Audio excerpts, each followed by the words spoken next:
Okay, we are back to talk about Alien Earth, Season 1, Episode 4, titled Observation. This episode, I'm going to butcher some of these names, apologize in advance, written by Noah Hawley and Bobak Esfarjani, and directed by Ugla Hauksdottir.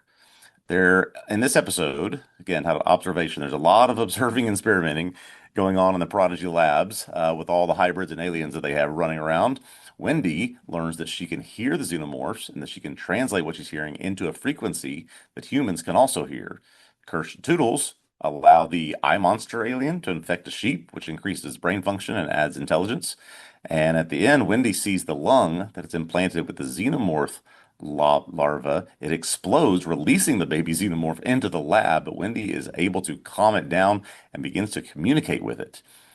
Nibs believes that she is pregnant. She shares that news with Dame Sylvia with some devastating results. Joe Hermit tries to quit Prodigy because of how Wendy is being treated, but Adam tells him that he'll be charged for his new lung and never get to see his sister again if he leaves. Meanwhile, Morrow continues to communicate with Slightly, which Kirsch is able to observe, and tries to convince him to come up with a plan to steal the xenomorph eggs. Morrow then resorts to having to threaten Slightly's mother and tells Slightly he must lead a human into contact with the eggs. And it looks like Slightly identifies Joe as the one that he wants to do that. I certainly say Observation was a good title for this. We're sort of watching a lot of things being maneuvered and experiments happen and people being positioned in certain places. So, not the battle or the exploratory scenes of the last three episodes. What do you think of this one? Well, I mean, I thought it was good, and I continued to enjoy the show. There were maybe some moments where I don't know, I made a face or something, and but I can't Yeah. even remember what they were. Like, I didn't make a note of them. So take that as you will. I didn't necessarily think it was as consistently great as the first three, I hmm guess, just as it came hmm across to me. But maybe part of that is what this episode is doing. Maybe part of it is just well, okay, I can remember one.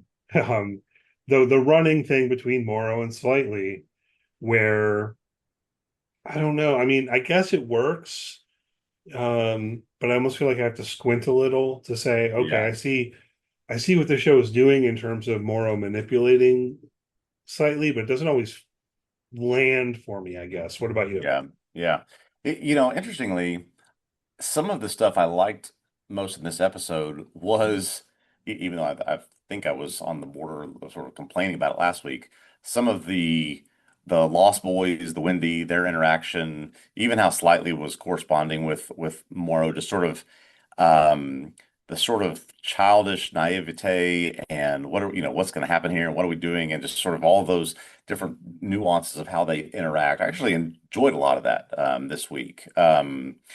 Interesting to see some stuff that's going on in the experiments. And mainly just made me very curious about what Kirsch is going to do, what Morrow is going to do, and how, even after his conversations with Kirsch, how devoted Slightly is going to be either to his fellow Lost Boys and Prodigy or to Slightly now that there are some potential harm that could be done to his family. So I was mixed, I would say, on this episode, but enjoyed the interaction amongst the Lost Boys and sort of what they were doing in this one the most.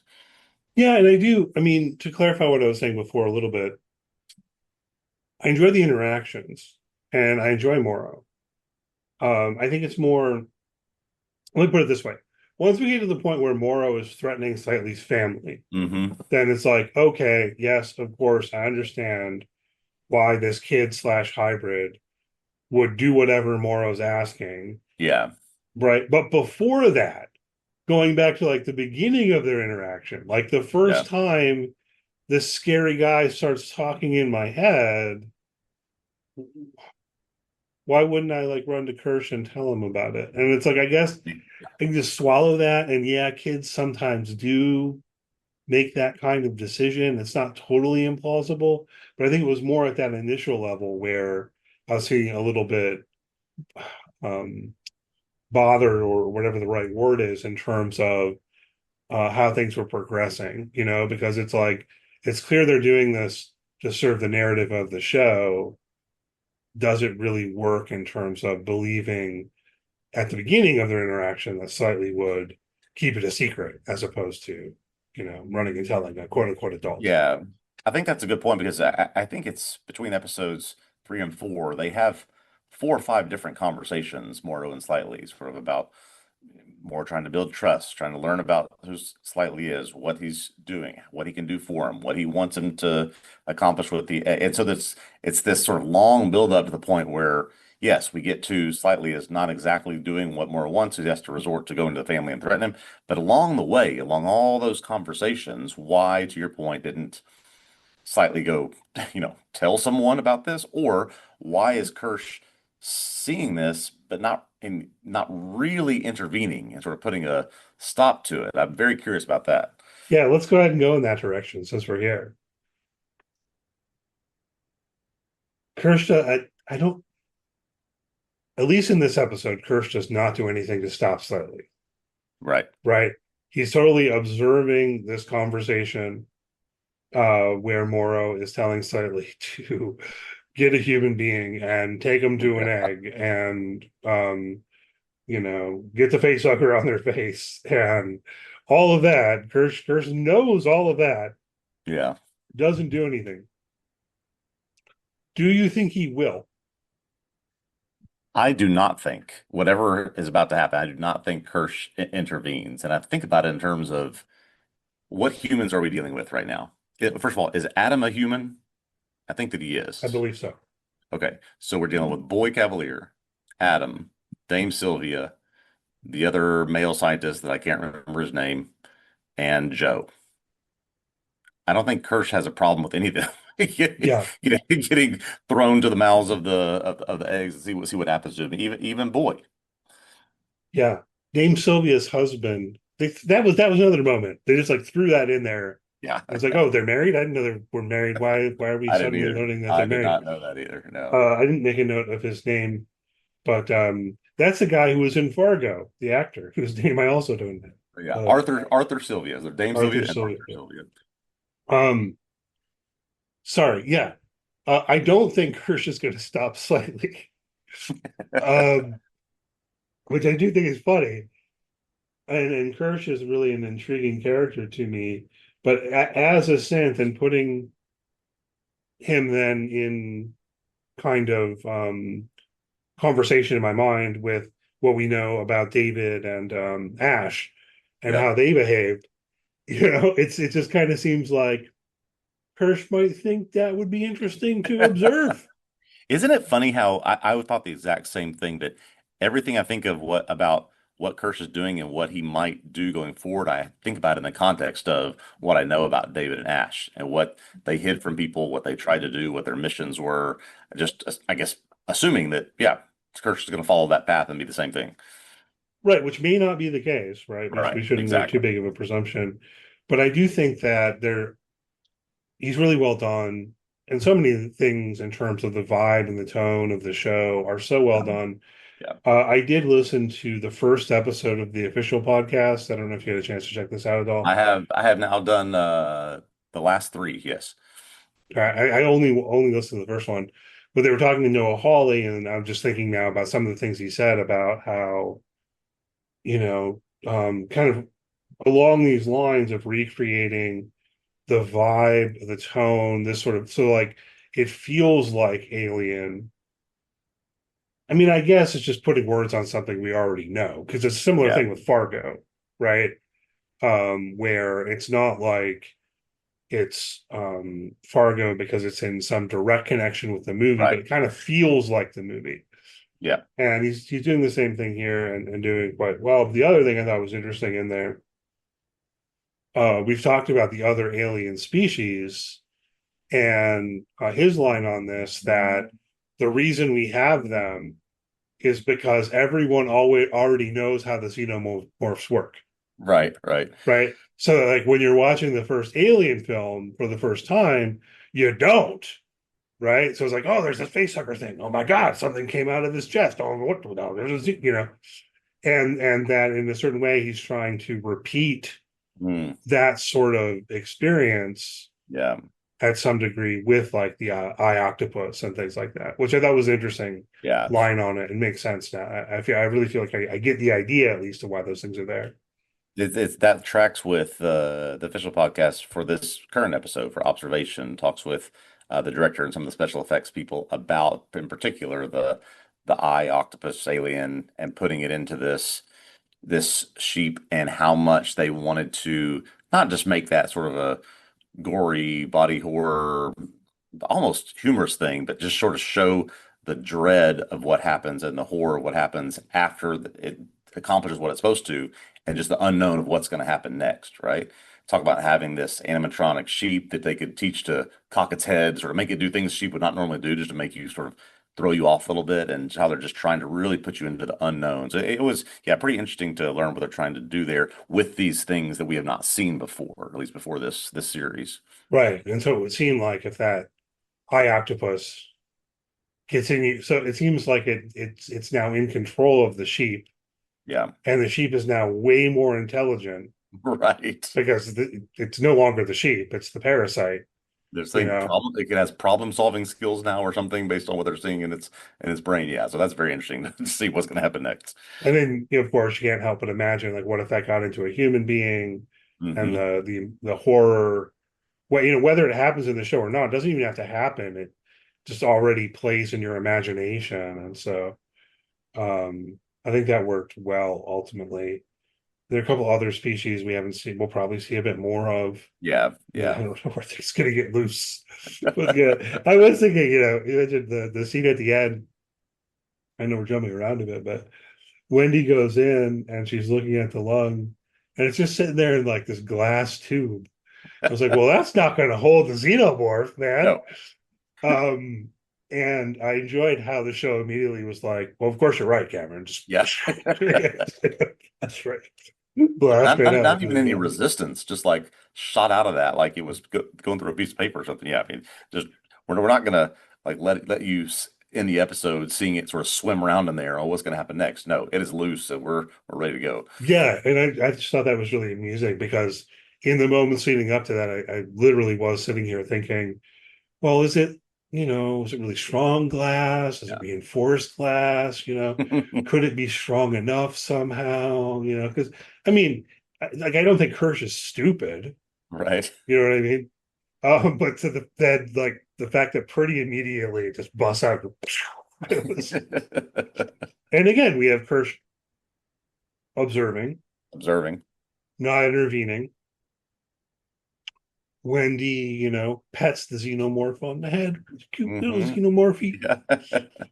I don't know. Thoughts about that? And I guess let's talk a bit more about her relationship with Yeah. the xenomorphs and what we learn about that. So obviously that's tied to the first scene of the episode where they are Yeah.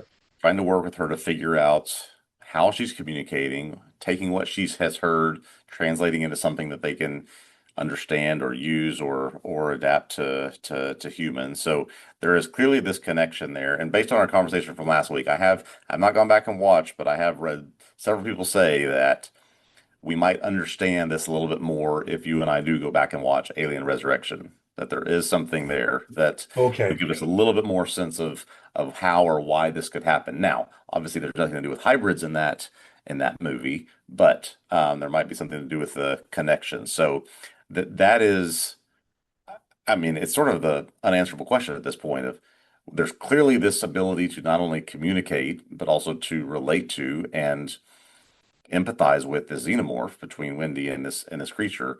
What does that mean? And what does it particularly mean if Slightly is going to try to get Joe involved with this whole thing?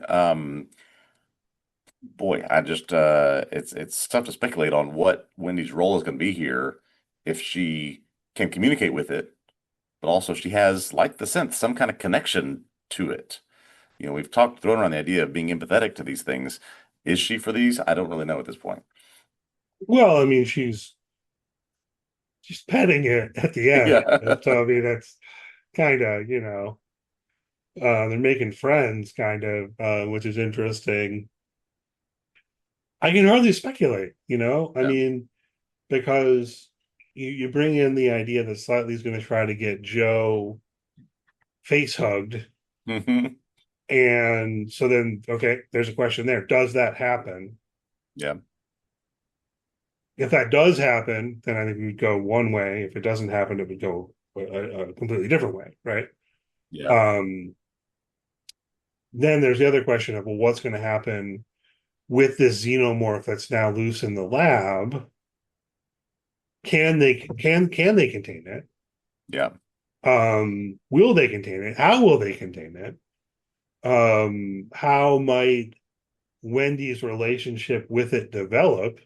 Yeah. And That to me then is the most interesting thing in the context of, does it develop into a strong relationship? Does it end up being a stronger relationship that she has with her own brother at some point, if it comes down to it?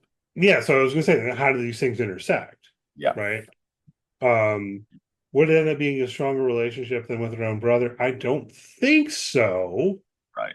I think she really, really, really, really, really cares about her brother. I mean, like they've established that over and over again. Hmm. Um, so yeah, I mean, lots of questions there. Yeah. And I do think, to your point, they have established so much about that bond and connection that Wendy and Joe share, and they have established that over and over again. They've established it again in Joe's conversation with Adam about, when does she get to go home? You'll never get to see her again if you leave.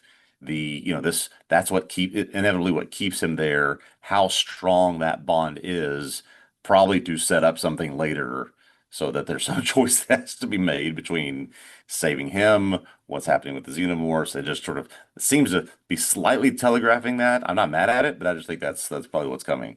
yeah, what I think is interesting though is I still don't think it's predictable. To Right. jump to another moment in this episode with Nibs, where maybe we want to talk a little bit more about how she thinks that she's pregnant. Yeah.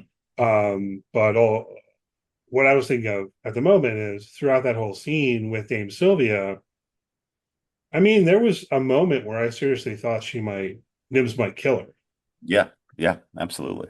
Like that would have been a narrative possibility. You can almost imagine them in the writer's room going like, okay, so does she kill her? And Hmm. then they decide no, and then all right, well, this is Garden of the Forking Paths. You know what I mean? It's like you've made that one decision, and now that has implications for where the story goes from here. But I think there's kind of a lot of stuff like that. Yeah. So, what decision do they make in terms of what happens with the xenomorph? What happens with slightly, you know? I thought that was a really good scene. I think I was looking up her name, Lily Newmark, who plays Nibs. Just fantastic job of performance in that scene in particular. And she's had now three episodes: the episode where she's attacked by the eye octopus alien, the episode where she is sort of questioning her, her sense of self and what she is, and now this one with this conversation about being pregnant. She was part of the official podcast this week and talked about how much she sort of is being influenced by a child that would have gone through the trauma of being attacked by this thing, and how she's trying to help that influence her performance of what she does here. You can certainly see that come out here, that how it necessarily connects the feeling of that she thinks that she might be pregnant, but she's sort of transferring that trauma into wanting to have something she can protect, something she can hold on to, something that she can, be a part of. Just very different, but three very good scenes from this character so far. Yeah, I agree, and it's really interesting because so she's sort of gone off the rails. Hmm. Let's dial it back to thinking about their experiment with the hybrids, which is what they're supposed to be doing, right? Yeah. Then no, now there's these aliens, whatever. Yeah. Um, that on the one hand you've got, well, there are a couple of them where I would say things are going pretty smoothly. Curly and the newly named Isaac, Yeah. Yeah. Who self-named Isaac. loves his science experiments. Yeah. Wendy, we mixed bag, right? Slightly, he's being manipulated by Morrow. That's a problem. Right. Smee, he's just kind of a kid who wants to play games, so far it seems like. Yeah. But then Nibs, this is not going well, right? And we don't see what happens after that scene, but clearly Dame Sylvia has like initiated some kind of protocol in reference to Nibs because of how Nibs has behaved. Yeah. I think fairly, Yeah. I right? think Like, really oh, she, almost she snapped my neck. leapt on top of her when it was about to, yeah, to your, what you said earlier, about to kill her. yeah, having delusions, so some kind of containment or whatever, something might almost lead in the direction of deactivation. I would imagine Mhm. they would use a term like that. Um, would that be killing a person? We approach those sorts of questions potentially. Yeah, I love the potential parallel of you can't keep these xenomorphs caged up for long. What happens if, because I've seen the speculation is, Nibs is going to go under house arrest basically in her room. We put her in a situation like that and she is not going to go for it. What happens if you keep one of these new beings that you've created under that type of locked up? Will it have the same reaction as say a xenomorph would if you tried to contain it? Yeah, or yeah, at least something similar or parallel or resonant or Yeah. whatever. Yeah, it's a cool thing that they're doing. Um, let me take the opportunity to lump in that question, which Adam, which is spelled like particle, not Yeah. um, atom, has Atom. with Joe. At least saying they want to keep Joe around as a part of their attempts to answer this question of whether they successfully transferred human consciousness into synthetic bodies Yeah. or whatever. I forget exactly how he puts it, but it was clearer to me with exactly how he put it. So I almost wish I'd made a note of the words he uses because what really struck me, perhaps because of my philosophy background and everything, was like this is an empirical question, really. It's more of a metaphysical question of is the is it a person? Is it the same person Yeah. meaningfully, right? I guess you could have the idea of um, someone like Joe observing Wendy Yeah. in terms of data of, well, like, how much is she like Marcy? Are we getting that sort of resemblance? Yeah. But when it comes down to it, I don't think any amount of empirical data could really resolve that question. You follow me there? Any thoughts on that? Yeah, no, I think I know where you're going with that. I think back to the scene where I think it's Wendy first tries to reveal to Joe who she is, and in some ways have to prove to him that she is his sister. And the sense of he's come in a pretty short time from being completely sort of flabbergasted at what's going on here to understanding that this is who she is. But yet you can't know that. You can't, to your point, prove that. I mean, you could try to do a lot of things to replicate some of the things he might know about his sister, but there's no way of sort of proving any of this stuff or knowing that, oh, they have quote unquote succeeded in making this being something that represents the actual person. There's just no way to for Joe or even Prodigy, the people building it, to know that. Yeah, I mean, I think you have to say almost if she takes herself to be the same person and everyone else also takes her to be the same person, she's the same person. Mhm. But that's as far as you can go. Am I Right. making sense to everyone here? You know what I mean? Like you can't it's not like you can open it up and go like, oh look, there's the soul. We That's transferred the right. soul. Or no. Yeah. So she has the memories if she acts like the same person, but then of course, precisely because she is now a synth, Hmm. also she's not gonna act exactly like the sick child that she was before. You know what I That's mean? So it's exactly right. almost just Yeah. I think it's almost it's more a matter of whether we decide that we're going to take this to be the same person Yeah. or not. Right. I think like one of the lines that's in there somewhere is like, or did we kill sick kids?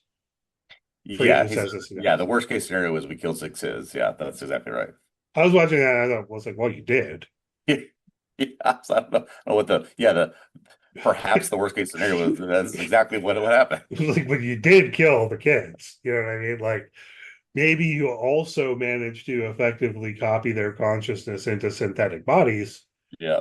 and you could take those to be the same consciousnesses, the same Yeah. persons, we can make that decision that we're going to take it that way. But this is the point I Yeah. hit on in one of our previous podcasts, right? It's like I think it should be pretty clear that if they hadn't killed the kids, then you'd have distinct persons. Like if Marcy was still alive, Yes. I don't think you could argue that Marcy and Wendy are the same person anymore. No, no, certainly not. Certainly not. But insofar as Marcy dies and Wendy has the memory of being Marcy and takes herself to have been Marcy, Yeah. then maybe it makes some sense to say it's the same person. It's really, Yeah. really this is sticky philosophical stuff. Like we're not resolving this. The show's not resolving this. Yeah. It's like but it can provide a lot of food for thought in relation to that kind Absolutely. of problem about personal identity. Yeah. Yeah. The idea that I mean, there certainly have been some significant themes. We've talked about some of these before about corporate greed, about capitalism, about others that have existed in the movies prior to this. But yeah, he's exploring some pretty deep and important themes and messages in this show. In addition to just, yeah, I want to introduce you to this world and what happens when you introduce aliens to it, which I mean, I think is this has always been sort of a calling card of Noah Hawley, and so far I think he's doing a good job of it. Yeah, agreed. So let's talk about that a bit more before we wrap up because it really does kind of come out in this episode. It's always silent, kind of there in the background, but it comes out pretty explicitly in this episode. Yeah. Some of those themes of exploitation and so on, right? Like telling Joe, hey, you can stick around and work for us, or Yeah. you can go home, never see your sister again, and be saddled with a massive medical debt for your prosthetic lung. Totally free choice, man. Yeah, that's right. Yeah, like that kind of thing, or even what they've done with the kids to make the hybrids. Of course, we haven't seen interactions with their parents or whatever. Like presumably, Yeah. someone signed off on something, maybe at some point. Maybe I Yeah. don't know. But even if they did, you're still in a structure of exploitation. I think to the degree that does it make sense to say that the kids freely decided to become the hybrids? Yeah. And but then further, now that they are, they can't leave. You know what I mean? Like you have They Adam can't, telling yeah. Joe, like, under no circumstances are you quote taking your sister home. Right. You know, um, I do think that one of the most interesting unknown pieces of this show, we know what they did and we know how they did it.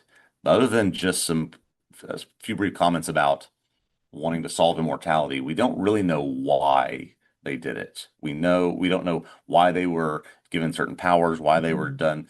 Um, I guess why they wanted to create these in the first place, other than just to say, well, we could put a child's consciousness in here, make sure it works, and people can live forever. Okay, that's the reason. But for someone like Boy Cavalier and these corporations that run everything, it seems like there would be a lot of other motivations to do this besides just hopefully eventually we can live forever. well, and that's part of what I wonder in relation to some of the comments that occur in this episode. If they're supposed to be focused on the hybrid experiment or have you, um, is there a plan down the line in the relatively near future? Is there supposed to be like a public unveiling? Yeah, yeah, Is this going yeah. to, They're gonna do a product launch of some kind. Absolutely. right? Yeah, yeah, yeah. Right. And then, so, hey, look what we did. Now, pay us huge amounts of money, Yeah, for it to become like more of a consumer product. So, are we going to see that? Is the story going to progress that far? Is that going to be part of the story? Is something I'm really curious about. yeah, Bearing in mind their profit motive and all of that. And in relation to that, one other question I just want to pose to you, and I'm sure we can talk about this more later because it runs through the series, but it goes all the way back to the first film. Why do they want the xenomorph? yeah. What is the purpose? What is the like corporate interest Hmm. in the xenomorph and then now also these other species? Thoughts about that? Yep.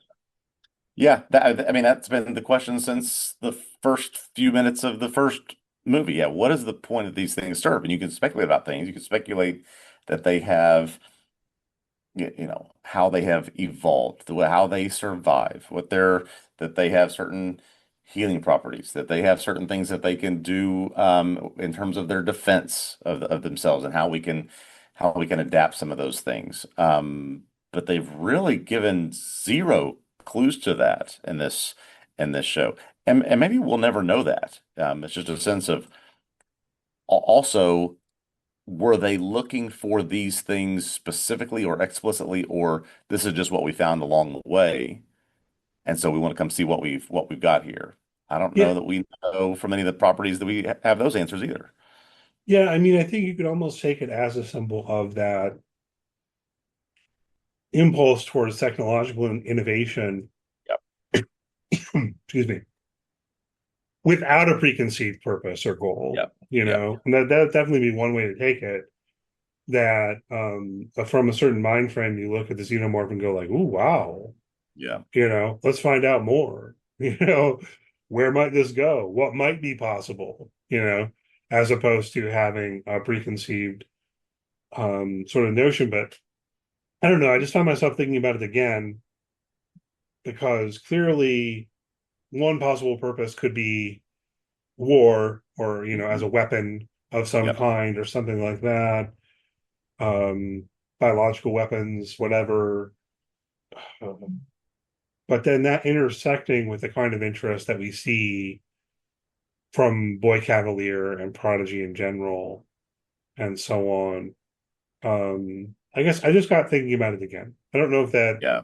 there is a definitive answer or that there will be, but And one thing just I hope wonder that is the question. we get down the road is the what is the outcome of pushing aside the plan that you had in place of whatever you're going to do with these hybrids, right? You wanted to create them, train them, mentor them, get them ready for something, launch them a certain way. Now, in a sense, they've almost been pushed aside in pursuit of this other just sort of technological innovation or understanding or exploration. What happens when you discard the thing that you're working on that's this new, innovative, sort of, I mean, for lack of a better term, this sort of hybrid product where you don't exactly know what they're capable of, what they can do, who they're going to be, and they have some sort of sense of consciousness inside them. So when you discard them and leave them off to the side while you go explore what xenomorphs are there some dire consequences of doing that? I'll be interested to see if that happens in this season. Yeah. Yeah. I mean, I don't know. I guess I don't know if I Yeah, think they're going to discard them. yeah. We only have 4 episodes left, so Lots of things are possible. Yeah. So here's another question we can go ahead and raise now for the first time. There are 4 episodes left.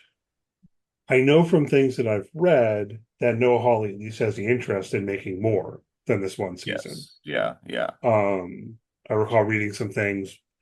It was also referencing Fargo, and it was like, is there going to be more Fargo? Well, it kind of depends on how Alien goes. And if yeah. Alien That's goes right, well and we're making Alien, then there might not be time for Fargo, or right. it might be a while before there's more Fargo, whatever, right? So anyway, there are definite indications in the world that he wants to make more seasons. But Yes, speaking of Fargo, that's an anthology show no, that's true. That's true. Yeah, by season, right? So if there are more seasons of Alien Earth, one thing to maybe start thinking about a little bit is whether that would mean a continuing story from season one to season two, or whether Alien Earth would also be more of an anthology within the Alien universe. Certainly that'd be possible. yeah. We're told there's like 3 other giant corporations out there we know That's nothing right. about, and so on and so forth. That's Right. that's a great point. Exploring a different corporation each season. Wow, yeah, that would be fascinating. So we'll see. Yeah. I'm definitely enjoying the show. Um, anything else you want to say about this one before we wrap up? No, I think that's pretty comprehensive. Episode 5 is titled "In Space, No One dot dot dot." So I think we're going to be back in the action scenes next week if I'm predicting from that title. Yeah, probably. I mean, you can fill in the blank, right? It's supposed to be no one can hear you scream, Right, right. right? Um, which was just like the tagline on the poster, I believe, I think that's right. Yeah, right? yeah, But it definitely entered the zeitgeist or whatever. yeah. And Um, interestingly, the pilot and this upcoming episode are the only ones solely written and directed by Noah Hawley. So, for what that's worth. okay, so we not put too much pressure on episode 5, but Yeah, it sounds like an important one. exactly. Um, all right, well, we'll leave it there. Thanks always for listening. If you enjoyed the podcast, please do leave a good rating, review, all that good stuff on YouTube. Subscribe to our YouTube channel. Greatly appreciate it. Hit the thumbs up, like, and the comments, and that would be cool too. I'll reply to comments, or I'll try to anyway. You can follow TV Obsessive on social media. If you search for TV Obsessive, you should find us. And check out tvobsessive.com. We have written work there, publishing regularly on any number of shows currently. We're covering Peacemaker, we're covering Dexter Resurrection, Foundation. I'm writing on Invasion. Um, Maybe that's about it at the moment. But we also have a bunch of stuff on older shows, so please do check out the site, and we'll be back with you next week. All right, we'll see you next time.